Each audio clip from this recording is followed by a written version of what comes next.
Hello friends.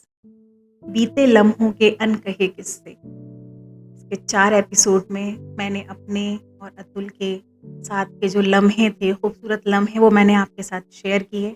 आप सभी का बहुत प्रेम मुझे मिल रहा है और सभी को मेरे एपिसोड पसंद आ रहे हैं। अभी मैंने जो लास्ट 4th एपिसोड था उसमें अपनी बिटिया का ज़िक्र किया, तो लोगों के कमेंट आए कि बिटिया के बारे में और कुछ बताइए। तो इस 5वें एपिसोड में मैं अपनी बिटिया के साथ जो मेरी यादें हैं, जो उसके पापा के साथ उसके लम्हे हैं, उनको शेयर करूँगी। और यदि आपने चारों एपिसोड नहीं देखे हों और आप देखना चाहते हैं तो डिस्क्रिप्शन में जाकर आप उस लिंक से मेरे वो चारों एपिसोड देख सकते हैं। बिटिया, मेरी बेटी बड़ी हो रही थी, बट मेरी बेटी 1998 में पैदा हुई और 1999 में फर्स्ट टाइम उन्होंने स्टेज पर परफॉर्मेंस की मथुरा जूनियर चैम्बर में। सभी लोगों ने इतना अप्रिशिएट किया, इतना उनके लिए सबने तालियां बजाईं कि इतना छोटा बच्चा और इतना प्यारा डांस कर रहा है। बचपन से ही डांस का उन्हें बहुत शौक था। 2.5-3 साल की थी तब मैंने उन्हें कथक क्लासेस ज्वाइन करा दी थी। हमारे बिटिया के गुरुजी थे जैन सर, उन्होंने उन्हें कथक सिखाया। फिर ऑक्सफोर्ड फाउंडेशन स्कूल में उनका एडमिशन करा दिया था हमने। वहाँ भी उन्होंने काफ़ी प्रोग्राम्स किए। हर चीज़ में बहुत इंटेलिजेंट थी, हैंड राइटिंग में, डांस में, हर फैंसी ड्रेस में पार्टिसिपेट करती थी। और फिर उसके बाद इनका एडमिशन हमने सेक्रेड हार्ट कॉन्वेंट स्कूल में कराया। सेक्रेड हार्ट कॉन्वेंट स्कूल में भी हर साल जितने भी प्रोग्राम्स होते थे, सारे ही प्रोग्राम में ये पार्टिसिपेट करती थी। कभी एयर हॉस्टेस बनती थी, तो कभी पेड़ बनती थी। मतलब हर फैंसी ड्रेस में और डांस कंपटीशन में हमेशा एक अट्रैक्शन पॉइंट रहती थी। एक बड़ा अच्छा सा किस्सा है पेड़ बनने का। इनको 7 बजे स्कूल पहुंचना था और मैंने गत्ते की कटिंग करके एक बहुत सुंदर सा पेड़ बनाया था और पेड़ पर इन्हें पोयम तैयार कराई थी। और 5 बजे पापा को उठा दिया था इनके, तो पापा इनके पेड़ के लिए पत्तियां लेने गए, तो पूरा का पूरा पेड़ ही उठा कर ले आए थे। फिर हम दोनों ने उसको जल्दी जल्दी चिपकाया रात में पेड़ में, मतलब उसमें सुबह तैयारी करी सारी, क्योंकि फ्रेश पत्ते लगने थे। और वो फैंसी ड्रेस कंपटीशन में फर्स्ट आई। तो बचपन से ही उनको हर चीज़ का बहुत शौक था। एक बार अमन वर्मा आए थे आगरा में, वहाँ भी उन्होंने परफॉर्मेंस दी। और बहुत सारे डांस कॉम्पिटिशन्स में कम से कम 800-900 स्टेज परफॉर्मेंस इन्होंने की। अनुराधा पौडवाल जी आई थी, तब इन्होंने सिंगिंग की और वहाँ इन्होंने अपना वेलकम सॉन्ग किया। तो अनुराधा जी ने भी इनकी बहुत तारीफ़ की। और मथुरा में बूगी बूगी के लिए एक फर्स्ट यहाँ से एंट्री थी, तो उस कंपटीशन में इन्होंने जब पार्ट लिया तो इन्होंने दोनों लेवल क्रॉस करके बॉम्बे में जो बूगी बूगी प्रोग्राम होता था, जिसमें रवि बहल, जावेद जाफरी जिसके जजेस हुआ करते थे, तो उसमें भी इन्होंने पार्टिसिपेट किया और विनर रही। अच्छा, इन्हें सब लोगों ने काफ़ी अप्रिशिएट किया। और क्लासिकल डांस इनका बचपन से ही बहुत अच्छा था, कथक वगैरह बहुत अच्छा कर लेती थी। और इन्होंने 6 साल का उसमें प्रभाकर भी कर रखा है कथक में, और वोकल में भी प्रभाकर कर रखा है। बाकी आगरा में एम फॉर यू एक एंटरटेनमेंट का पूरा ग्रुप था, उसमें भी इन्होंने परफॉर्मेंस दी, वहाँ भी ये विनर रही। और आप सभी जानते होंगे आगरा शहर में एक ताज महोत्सव का प्रोग्राम होता है, तो आगरा के ताज महोत्सव में भी इन्होंने पार्टिसिपेट किया। और बहुत छोटी सी थी और इतने प्रोग्राम करने की वजह से इन्हें वृंदावन में विशिष्ट प्रतिभा सम्मान से सम्मानित किया गया। वहाँ पर मानवेंद्र सिंह जी, काफ़ी बड़े बड़े लोग, श्याम सुंदर जी, वो सब लोग थे और उन्होंने सृष्टि को बहुत अप्रिशिएट किया और एक बहुत सुंदर सी शील्ड उनको गिफ्ट में दी। और न्यूज़पेपर में इतनी सारी कटिंग्स मेरे पास हैं। इन्होंने इतने परफॉर्मेंस किए हैं, चंडीगढ़ में, चंदोसी में, आगरा में, मथुरा में और बॉम्बे में इन्होंने बहुत सारी स्टेज परफॉर्मेंस दी। और मथुरा में जन्मभूमि शायद आप सभी लोग जानते होंगे, यहाँ जन्मभूमि है, बहुत सुंदर जगह है। और होली पर यहाँ पे एक बहुत अच्छा प्रोग्राम ऑर्गेनाइज किया जाता है, जिसमें जो स्टेज के मतलब बड़े बड़े कलाकार होते हैं वो वहाँ परफॉर्म करते हैं। तो बिटिया भी वहाँ पर चरकुला, जेहर, ये सब किया करती थी। और शरद उत्सव पर भी एक प्रोग्राम जन्मभूमि पर हुआ करता था, उसमें भी वो हर साल पार्टिसिपेट करती थी। उनकी पहली टीचर एकता दीदी थी, एकता दीदी के यहाँ वो डांस सीखती थी, उन्हीं के साथ ही वो प्रोग्राम्स में भी जाया करती थी।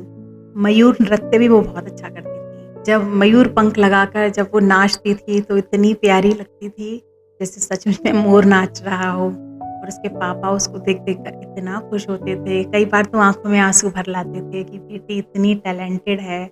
और हर व्यक्ति उनसे आकर कहता था आपकी बेटी बहुत होशियार है, आपकी बेटी बहुत अच्छा डांस करती है।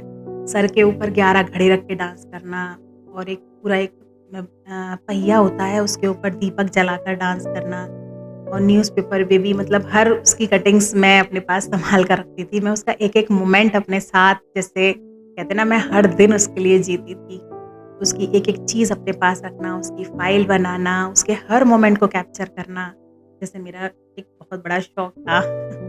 एक फ़िल्म का ऑफ़र भी आया था बेटी के लिए, तो उसमें नफ़ीसा अली जी और बहुत सारे एक्टर थे। वहाँ भी सृष्टि मुश्किल से 9-10 साल की रही होंगी, तो खिलौना सी थी, सब लोग बहुत प्यार करते थे इन्हें वहाँ पर भी। और इसी तरह मेरी बिटिया धीरे-धीरे बड़ी होने लगी।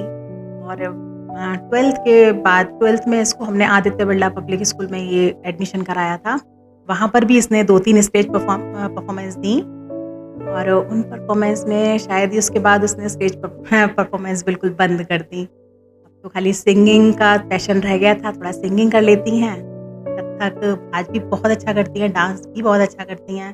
बट 12th के बाद एकदम से उन्होंने अपनी लाइन चेंज कर ली, और उन्होंने कहा कि मम्मी मुझे आर्किटेक्ट बनना। यहाँ उन्होंने बचपन से अब तक जो 800-900 प्रोग्राम्स किए, जो डांस का उनका एक पैशन था, उन्होंने उसे एज अ हॉबी करने की ठान ली कि मुझे एज अ हॉबी रखना है। और आज बिटिया को 5 साल उन्होंने लखनऊ में BBDU से आर्किटेक्ट किया। BBDU में यानी बाबू बनारसी दास लखनऊ से उन्होंने आर्किटेक्ट किया। 5 साल का आर्किटेक्ट करके मेरी बिटिया मथुरा में फ़िलहाल इस समय जॉब कर रही है, और अब वो आपके सामने गाना सुनाएंगी। डांस भी बहुत अच्छा करती हैं, अगर हुआ तो कभी आगे के एपिसोड में उनका डांस भी मैं आपके साथ शेयर करूँगी। पर अभी वो एक बहुत प्यारा सा गीत गुनगुनाएंगी आपके सामने। हमको मिली है आज ये घड़ियां नसीब से,